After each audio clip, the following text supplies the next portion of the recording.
Well, they're not films as such. It's more like it's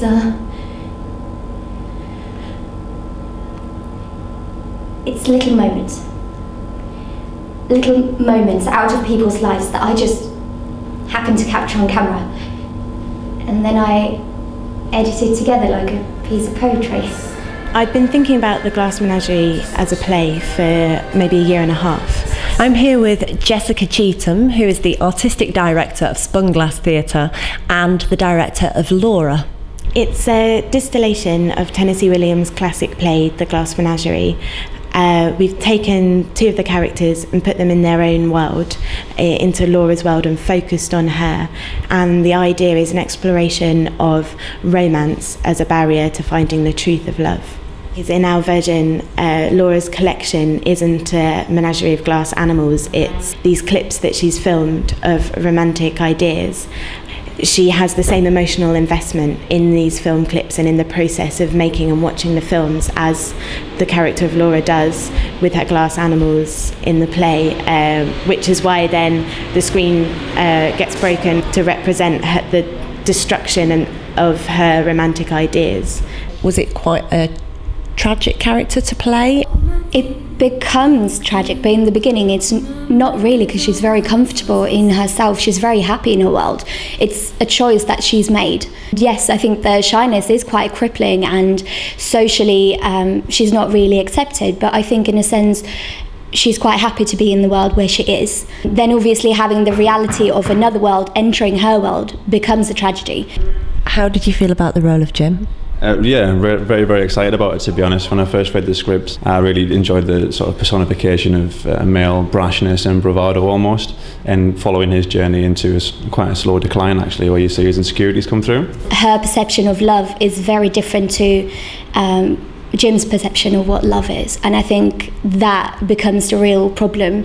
When you find a romantic love, it's kind of wonderful and beautiful in its sort of messy and difficult way. You are different to absolutely everybody else I know. It's very removed from kind of like roses and sonnets. I'm not in a position to... I can't ask for your number and say that I'm going to call. I had never read The Glass Menagerie before I went into this, and I haven't actually read it now, but I suppose I kind of think it gives me a different view on it. It's a new thing for all of us, like being actually in the industry as opposed to learning within it, and it's the idea of trying to get it out there as a new piece and a new company, like our first production, trying to advertise ourselves so people come and see us when they've never heard of us before. Well, we started at the Brighton Festival Fringe. We performed in Canterbury and again in Brighton later in June, and then in September we're going to the Coastal Currents Festival in Hastings. There is actually a dance sequence between the characters of Jim and Laura, isn't there? How does that fit into the piece overall? It starts with Jim trying to bring Laura out of a shell. It starts off quite awkward and then goes into a very choreographed, quite theatrical piece, which is essentially all in Laura's imagination. This very well executed dance, which shows our fantasy of how it could have been.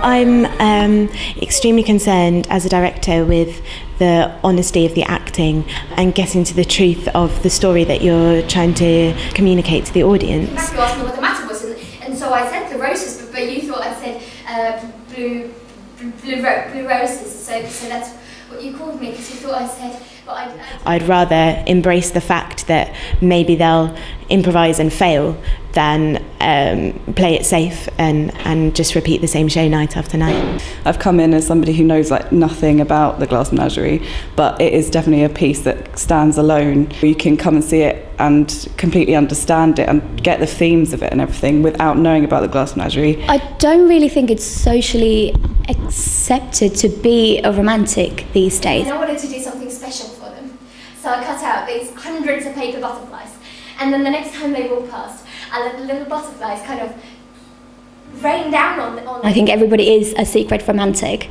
and she just takes it a bit over the top. You are taking Laura up to the Edinburgh Fringe. If people do want to know more about Spun Glass in the future, they can find you online, perhaps? Yeah, we've got a Facebook group, Spun Glass Theatre.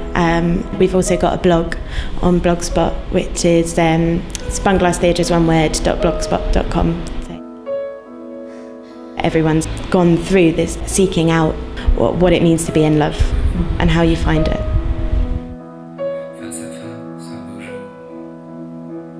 Détailler sa personne, en